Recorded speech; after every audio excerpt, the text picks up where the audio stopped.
Iran के खिलाफ जंग के ऐलान करने वाले डोनाल्ड ट्रंप को इस जंग से क्या कुछ हासिल हुआ। ट्रंप वैसे तो दावा ये कर रहे हैं कि इन्होंने हर मकसद हासिल कर लिया, लेकिन सच्चाई ऐसी नहीं है। तो उन्हें स्पष्ट जीत नहीं मिली है, ये भी सबके सामने है। उम्मीद से बहुत लंबा युद्ध खिंच चुका था, 40 दिन बीत चुके थे। ईरान से सरेंडर भी नहीं करवा पाए, सारी शर्तें भी नहीं मनवा पाए, ईरान में सत्ता नहीं बदल पाए, और साथ ही अमेरिका में उनकी लोकप्रियता गिर गई, उनकी रेटिंग्स गिर गई।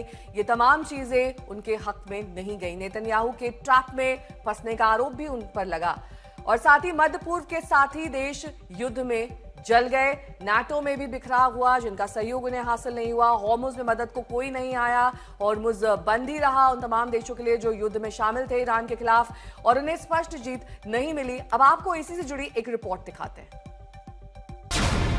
कभी ईरान के लोगों को जानवर कहा, They kill protesters, they're animals, and we have to stop them. कभी ईरान को गाली दी। Yesterday in your Truth Social, you called the Iranians crazy. True.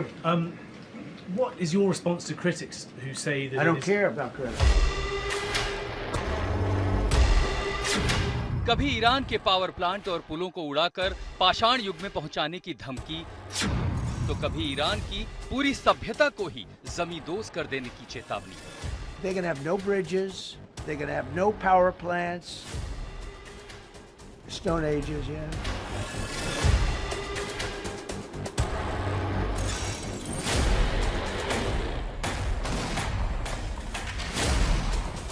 पिछले 39 दिन से अमेरिकी राष्ट्रपति डोनाल्ड ट्रंप एक बेकाबू राष्ट्राध्यक्ष की तरह दुनिया के सामने नजर आए। वो सार्वजनिक शिष्टाचार के साथ कूटनीति और युद्ध के हर नियमों की धज्जियां उड़ाते नजर आए। 28 फरवरी को जब नेतन्याहू के साथ मिलकर ट्रंप ने ईरान के खिलाफ जंग का ऐलान किया, तो पहले ही हमले में ईरान के सर्वोच्च नेता आयतुल्लाह खामनेई का खात्मा कर दिया। 39 दिन की जंग में ईरान के टॉप नेताओं और सैन्य नेतृत्व का खात्मा कर दिया। यानी वो खामनेई जो ट्रंप को चुभ रहे थे, उन्हें पहले ही दिन रास्ते से हटा दिया। फिर भी ईरान में अपनी पसंद के मोहरे को वहां की सत्ता में नहीं बिठा सके, क्योंकि युद्ध के उन्माद में उन्होंने कोई विकल्प ही नहीं रहने दिया। ईरान के परमाणु कार्यक्रम को ट्रंप ने जंग छेड़ने की एक बड़ी वजह बताया था, लेकिन आज तक इसका प्रमाण सामने नहीं आया। They killed 45,000 people in the last month. More than that. I think it could be as much as 60. They kill protesters. They're animals. And we have to stop them, and we can't let them have a nuclear weapon. Very simple. न कोई तथ्य न प्रमाण, फिर भी Iran में स्कूलों को उड़ाकर मासूम बच्चों के खून से हाथ रंग लिए। ईरान के सबसे बड़े पुल को बम से उड़ा दिया। ईरान के हथियार डिपो उड़ा दिए।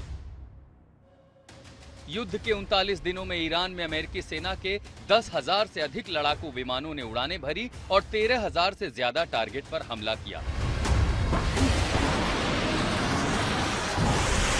अमेरिका और इजराइल के हर उस ढांचे पर चोट जहां से ईरान को ताकत मिलती थी, लेकिन इतना सब करके भी वो ईरान से सरेंडर नहीं करवा पाए। अब जरा देखिए इसके उलट क्या कुछ हुआ। युद्ध के 39 दिन के भीतर नाटो के तमाम दोस्त ट्रंप से दूर होते गए, क्योंकि सबको लगा ट्रंप अपनी सनक में उन्हें लपेट रहे हैं। अमेरिका में उनकी लोकप्रियता बुरी तरह नीचे गिरती चली गई। हालात ऐसे हुए कि ट्रंप पर नेतन्याहू के ट्रैप में फंसकर जंग छेड़ने का आरोप लगा। खेल तब और बिगड़ गया जब ईरान ने युद्ध को मध्य पूर्व के उन देशों में भी फैला दिया जो अमेरिका के दोस्त देश हैं। रही सही कसर हॉर्मुज के बंद होने से तेल और गैस संकट ने पूरी कर दी।